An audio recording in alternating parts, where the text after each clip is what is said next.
Mr. Dorsey, your platform allows foreign dictators to post propaganda, typically without restriction, yet you routinely restrict the President of the United States. And here's an example. In March, a spokesman for the Chinese Communist Party falsely accused the U.S. military of causing the coronavirus epidemic. He tweeted, quote, "CDC was caught on the spot.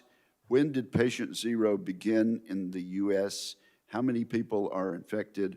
What are the names of the hospitals? It might be the U.S. Army who brought the epidemic to Wuhan," and on and on. After this tweet was up for some 2 months, Twitter added a fact-check label to this tweet after being up for 2 months. However, when President Trump tweeted about how mail-in ballots are vulnerable to fraud, a statement that I subscribe to and agree with, and a statement that is in fact true, Twitter immediately imposed a fact-check label on that tweet. Mr. Dorsey, how does a claim by Chinese communists that the U.S. military is to blame for COVID remain up for 2 months without a fact check, and the President's tweet about security of mail-in ballots get labeled instantly? Well, first and foremost, as you mentioned, we did label that tweet. As we think about enforcement, we consider severity of potential offline harm, and we act as quickly as we can. We have taken action against tweets from world leaders all around the world, including the President. And we did take action on that tweet because we saw it.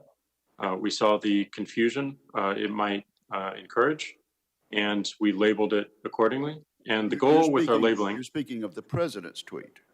Yes. Okay. The goal of our labeling is to provide more context, to connect the dots so that people can have more information so they can make decisions for themselves. We've created these policies recently. We are enforcing them. There are certainly things that we can do much faster, but generally we believe that the policy was enforced in a timely manner and in the right regard. And yet you seem to have no objection to a tweet by the Chinese Communist Party saying the U.S. Army brought the epidemic to Wuhan. Well, we did, and we labeled that tweet, providing more information. 2 months to do so, is that correct? I'm not sure of the exact time frame, but we can get back to you on that. So you're going to get back to us as to how a tweet from the Chinese Communist Party falsely accusing the U.S. military of causing the coronavirus epidemic was left up for 2 months with no comment from Twitter, while the President of the United States making a statement about being careful about about ballot security with the mail was labeled immediately. I have a tweet here from Mr. Ajit Pai. Mr. Ajit Pai is the chairman of the Federal Communications Commission, and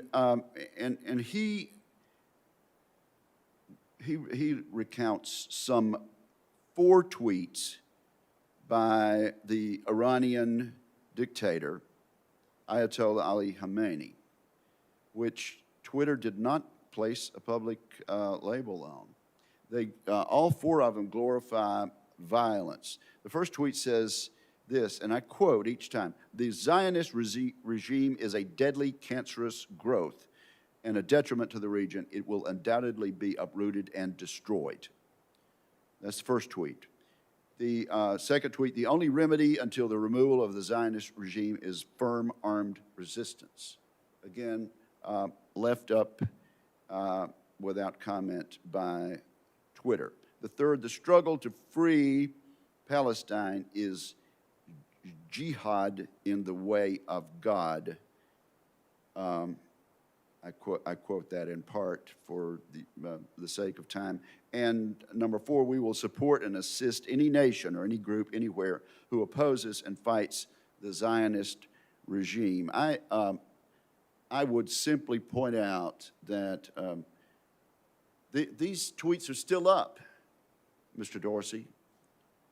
And how is it that they are acceptable to be there? I'll ask unanimous consent to enter this tweet from Ajit Pai in the record at this point. That'll be done without objection. How, Mr. Dorsey, is that acceptable based on your policies at Twitter? Well, we believe it's important for everyone to hear from global leaders. And we have policies around world leaders. We want to make sure that we are respecting their right to speak and to publish what they need. But if there is a violation of our terms of service, we want to label it. They're still up. Do they violate your terms of service, Mr. Dorsey?